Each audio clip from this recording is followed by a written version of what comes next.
মহান মে দিবস। কারণ আপনারা মে দিবস শুধু আমাদের বাংলাদেশের জন্য নয়, সারা বিশ্বে এই দিবসটি পালিত হচ্ছে। সেই 1886 সালের সেই সাল থেকেই আমাদের এই দিবসটি, যে 8 ঘন্টা কর্মদিবস নিয়ে যে আমাদের যে আন্দোলন, দুঃখের বিষয় হলো যে আজকের এই 2026-এ এসেও আমাদের শ্রমিকদের যে নিরাপদ যে কর্মস্থল, সেই নিরাপদ কর্মস্থল এখনও আমরা পাইনি।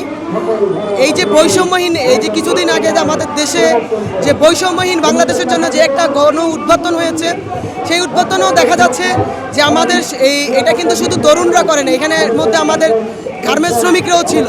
দুঃখের বিষয় হলো যে এখনও অবধি যে আমাদের গার্মেন্টস শ্রমিকদের যে জাতীয় যে ন্যূনতম মজুরি, সেই ন্যূনতম মজুরি এখন বাস্তবায়ন করে নেয় এবং বাঁচার মতো কোনো মজুরি আমাদের শ্রমিকদেরকে এখন দেয়নি।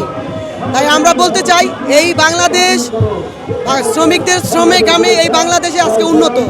এই বাংলাদেশ এভাবেই স্মার্ট হয় নাই। 7 কোটি প্রায় 34 লক্ষ শ্রমিকের বিনিময়ে আজকে এই বাংলাদেশ স্মার্ট বাংলাদেশ। আজকে এই বাংলাদেশ কর্ণফুলী টানেল হতে মেট্রো রেল হতে সব কিছুর পিছনেই আমাদের শ্রমজীবী মানুষদের অবদান আছে। কিন্তু দুঃখের বিষয় হলো যে এখনই আমাদের এই শ্রমিকদের কোনো ন্যূনতম মজুরি নাই। এই মে দিবস আসলে আমাদের বিভিন্ন দাবি দাবা নিয়ে এখনো রাজপথে থাকতে হয়। তাই আমরা বলতে চাই, আমরা চেয়েছিলাম বৈষম্যহীন বাংলাদেশ, কিন্তু আমাদের যে শ্রমিকদের যে বৈষম্য, সেটা এখনো দূরকরণ হয় নাই।